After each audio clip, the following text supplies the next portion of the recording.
His daddy was the director of technology, so I'm going to have a technology job, and I'm just going to be a chemical engineer getting a cure for ALS. My office has been blessed to be touched by that young failing family. They have educated me.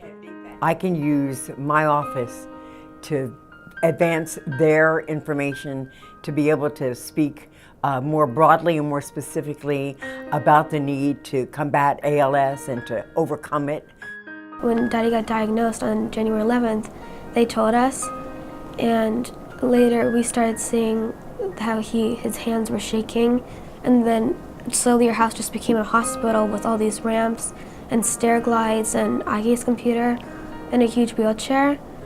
And in the very end, he couldn't even lift up a finger.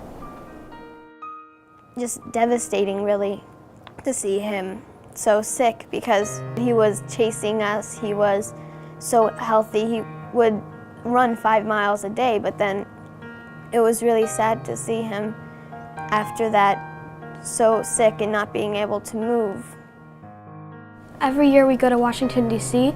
to advocate to ALS, and we talk to senators and the House of Representatives, and we talk about funding for ALS so that other families don't have to go through what we did with our dad being sick.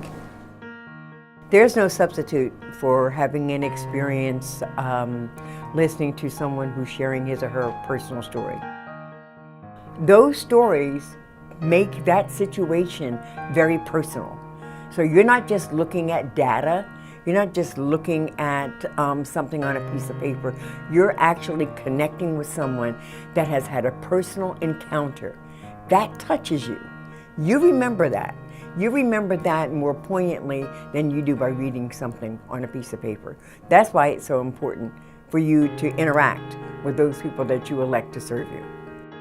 This year, we created an award in her honor, and we're naming Sophia and Emma our Young Advocates of the Year. Thank you. And Zach.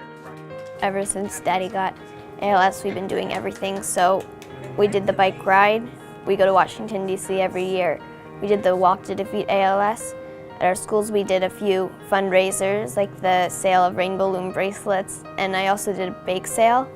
And now we're here, and we're doing everything we can.